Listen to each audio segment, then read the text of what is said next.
So let us start with the next subtopic, that is leverage.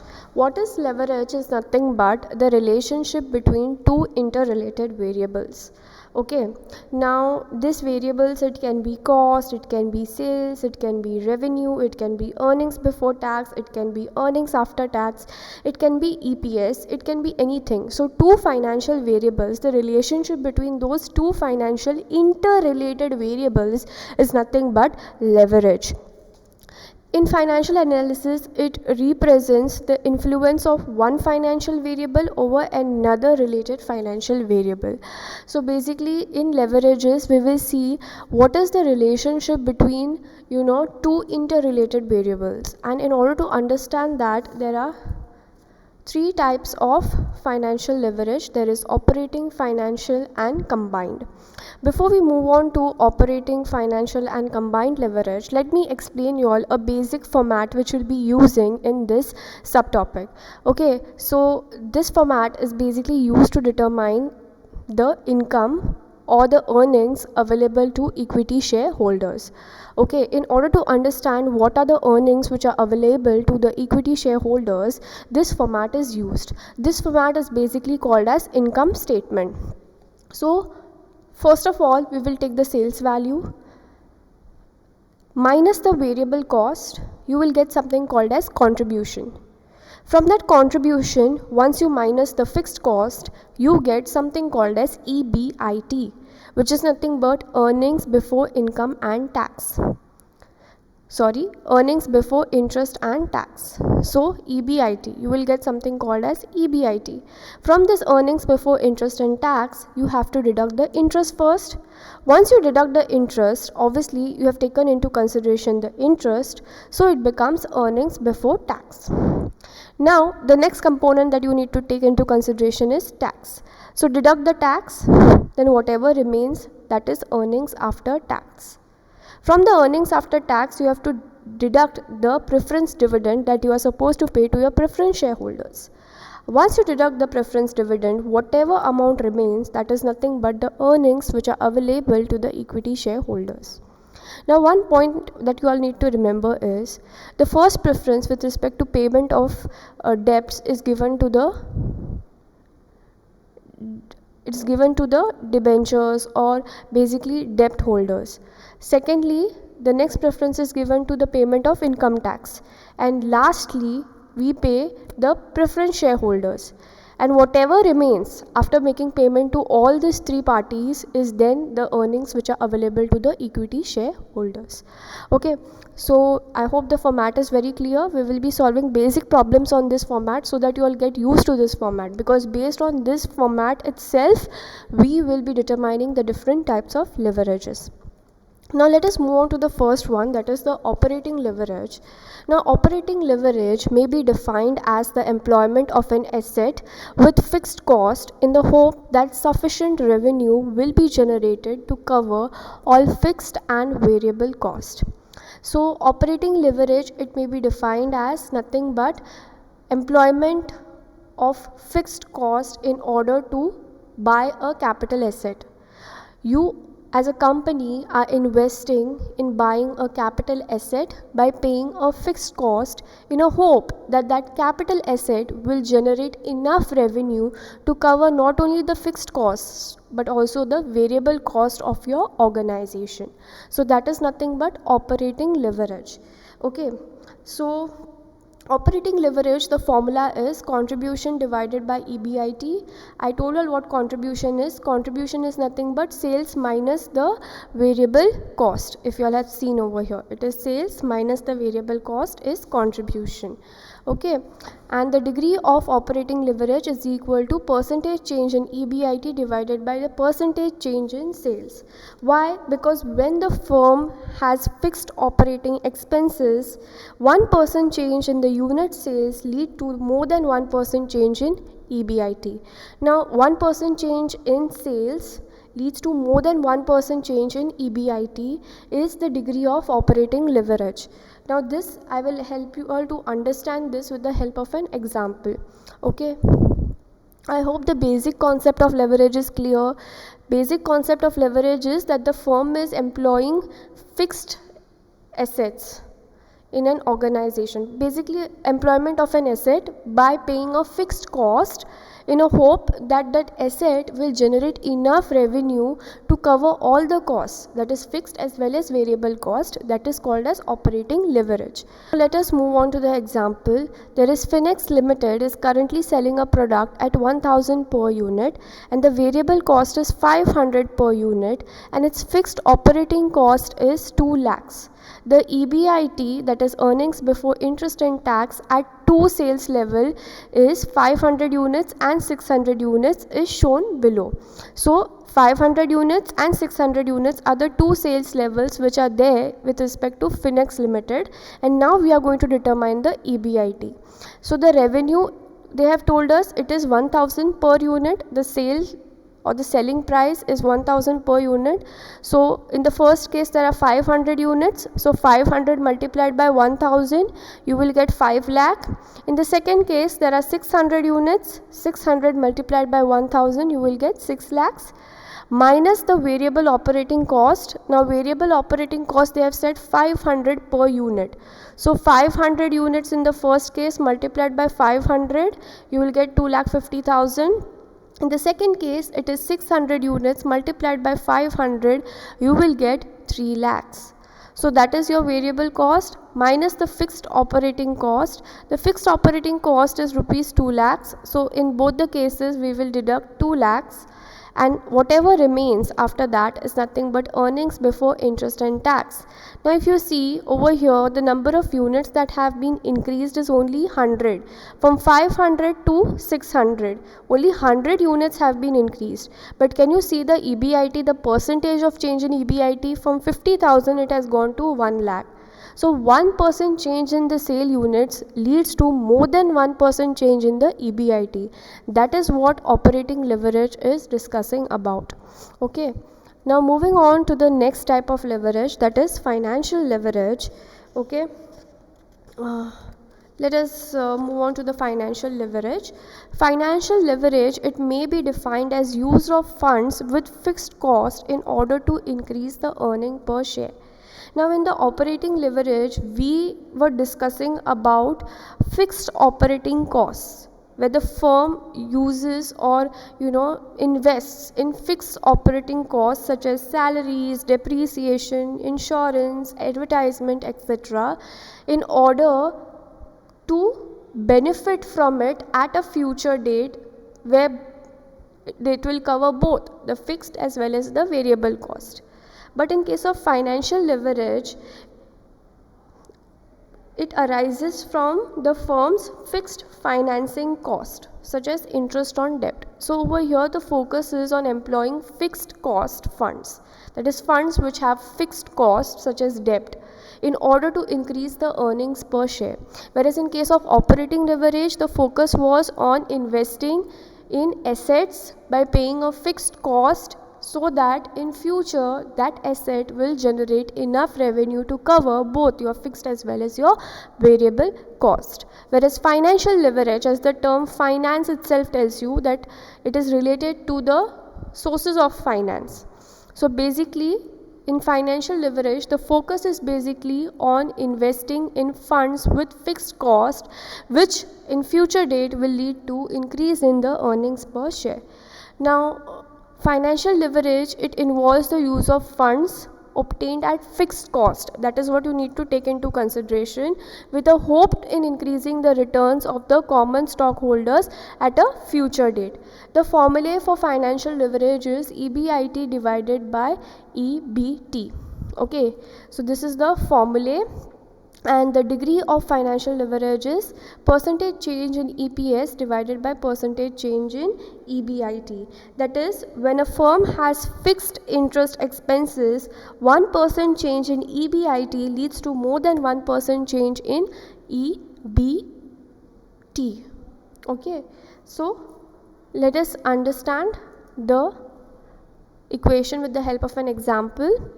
Okay, so you can see over here, Finex Limited is currently having EBIT of rupees 50,000.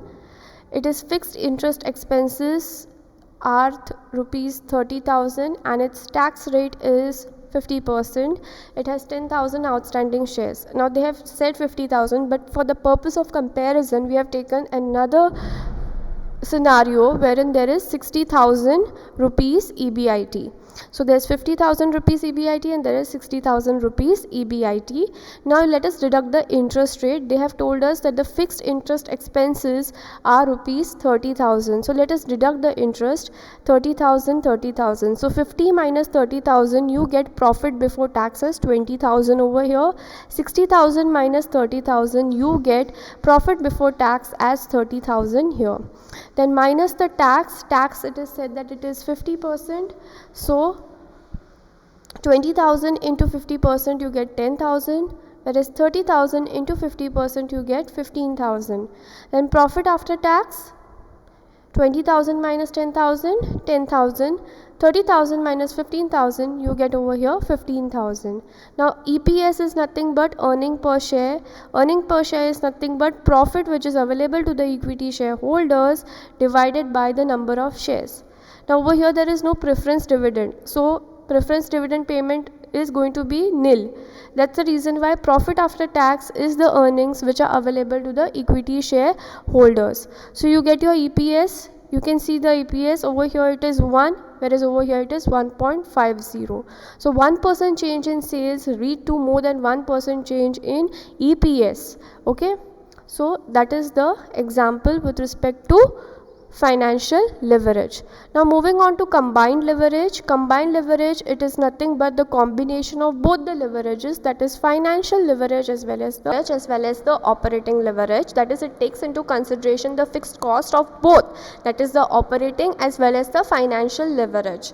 That is the fixed costs, that is the fixed operating costs like depreciation, salaries, insurance, etc. taken into consideration, as well as the fixed cost funds, that is debt, loan, etc. are taken into consideration in case of combined leverage. Even the formula is derived by multiplying the operating leverage formula with the financial leverage formula. Example, operating leverage, the degree of combination was percentage of change in EBIT divided by percentage of change in sales, whereas in case of financial leverage, the degree was percentage of change in EPS divided by percentage of change in EBIT. Now you have to minus the EBIT, what remains is percentage of change in EPS divided by percentage of change in sales. So the similar manner, the combined leverage formula is also achieved, that is by multiplying the operating leverage formula with the financial leverage formula. The combined leverage formula is contribution divided by EBIT. Okay, so this is combined leverage. We have seen the different types of leverage. Now we will solve basic problems on income statement first, and then we can move on to solving problems on the different types of leverages. Yes, so now let us move on to leverages. Before starting the leverage problems, I want to explain you all how to go about with the income statement, because the values which you will get from the income statement, those values will be used for determining the different types of leverages. Basically, there are three types of leverages. There is financial, there is operating, and there is combined, which I have already covered in the PPT explanation for you all in the theoretical video. Now let me explain you all how to go about with the income statement, so that if an income statement is given to you all can calculate the values and then determine the financial, operating, and combined leverage. If the values are given to you all ready-made, they are already mentioned in the problem, then you can directly use them in order to determine the different types of leverages. Okay, so let us read the problem. X Limited capital structure is as follows: 1 lakh equity shares of rupees 10 each, which comes up to around 10 lakhs, 15% preference share capital, which comes up to 5 lakhs, and 10% debt, which comes to 5 lakhs. They have mentioned that the sales is 10 lakhs and the variable cost is 60% and the fixed cost is 2 lakhs and the tax rate is 40%. They have asked us to prepare the income statement, and secondly they have asked us to compute the earning per share. I am not moving to the leverages part as of now. We will solve some basic problems on income statement so that we understand how to go about with the income statement first, and then we can venture into determining the different leverages. Okay, so if you all have seen the format which is there on the slides, you all will know that first you need to write down your sales. Okay, so let us determine the earnings per share and prepare the income statement. So let us write down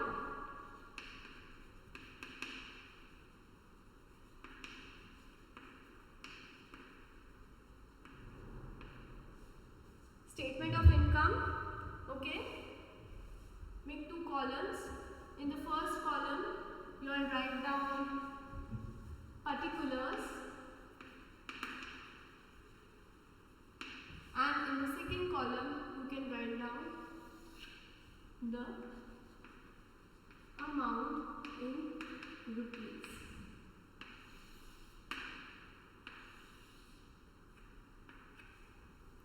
Okay, so they have given us sales. The sales, the amount that they have specified is 10 lakhs. So let us write down the sales first. Sales. If you have seen the format, you all will know after sales the next thing that comes is the variable cost. Okay. So minus the variable cost. Now the variable cost they have specified that it is 60%. So 60% of what? 60% of obviously the sales. So it's going to be 10 lakhs multiplied by 60%. So it's coming up to 6 lakhs. Okay. So sales minus variable cost, once you do that, you will get something called as contribution. Okay. So contribution, from the contribution you are supposed to deduct the fixed cost. So fixed cost they have given us already, we don't have to find out. Fixed cost they have given us as 2 lakhs. Okay, so let us write down how much we have to deduct. Okay, so 10 lakhs minus 6 lakhs, how much it comes to? It's coming to, contribution is coming to 4 lakhs. From this 4 lakhs we are going to deduct the fixed cost which is 2 lakhs. After that you will get something called as earnings before interest and tax, that is EBIT. So 4 lakhs minus 2 lakhs, how much it comes to? It comes to 2 lakhs. Okay, so you have got your EBIT. Now we will have to deduct the interest. So minus interest. Okay, now interest, if you see on preference shares, will there be interest? No, because on preference shares you issue, when you issue preference shares you give your investors dividend. When it comes to equity shares, do you pay interest? No, dividend. So 10% debt. So the interest will be only with respect to the debt amount. Okay, so 10% debt of 5 lakhs they have taken as one of the sources of finance. So obviously in order to calculate the interest, you just have to take 5 lakhs and multiply it with 10%. So 10% multiplied by 5 lakhs, you will get 50,000.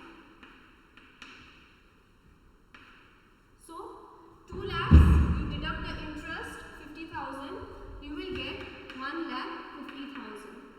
So earnings before interest and tax, now you have taken the interest, so interest is already taken, so it becomes earning before tax because interest you have already taken. So the next aspect will be minus tax. So how much tax they have said? How much tax they have said? They have said the tax rate is 40%.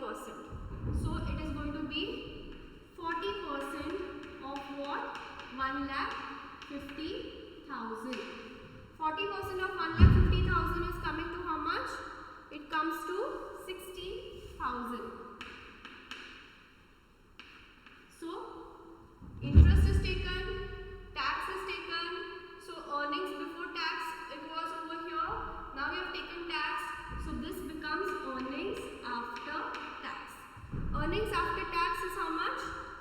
1,50,000 minus 60,000, it's coming to 90,000.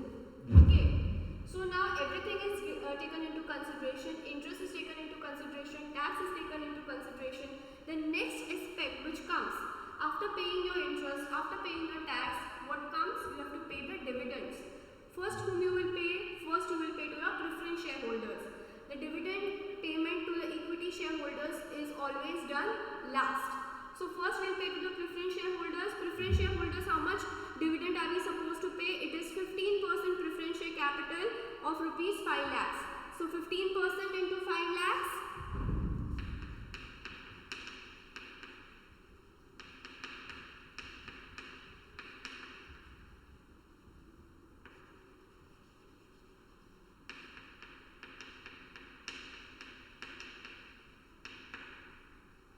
So 15% into 5 lakhs, it comes to around 75,000.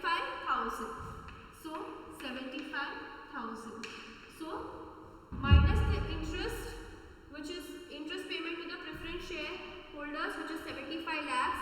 What remains, whatever remains after you pay the dividends to the preference shareholders is nothing but the earnings which will be made available to your equity shareholders, because if you all remember, equity shareholders are considered as the owners of the company, and owners of the company are always paid the dividend at last after making payments to all other persons or all other investors. First is debt.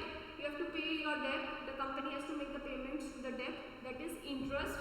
After that, tax. You have to make the tax payment. After that, you are going to pay your preference shareholders, and whatever remains after making all these three payments, that is nothing but the earnings which are made available to the equity shareholders. In this problem, they had asked us to prepare the income statement. We have prepared the income statement. The next is they have asked us to compute the earnings per share of equity shareholders. So let us compute the earnings per share of equity shareholders. Now, after deducting from earnings after tax, the preference dividend which we are going to pay to the preference shareholders, whatever remains is nothing but the earnings available to equity shareholders. So, earnings available to equity shareholders. Earnings available to equity shareholders is how much? I hope it's visible. Earnings available to equity shareholders is how much? 90,000 minus 75,000, which is nothing but 15,000. So we have got the earnings which are available to equity shareholders. So now we can easily compute the earnings per share. If you all remember, earnings per share formula is what? Earnings available to equity shareholders divided by number of equity shares. Earnings available to equity shareholders, we know it is 15,000. Number of equity shares, if you see the question, they have said 1 lakh equity shares of rupees 10 each. So you all know that there are 1 lakh shares. So what is the earnings per share? Earnings per share is 0.15. So EPS, we found out the EPS, we did the income statement. This is what the problem had asked. Now in the further problems as we solve, you will see that after determining this, at times we can go ahead and find out the leverages. Okay, for now this is more than enough. Based on this, a very simple problem I have given for your homework. Similar problem, nothing different. Please solve that and upload on the Google Classroom. Okay.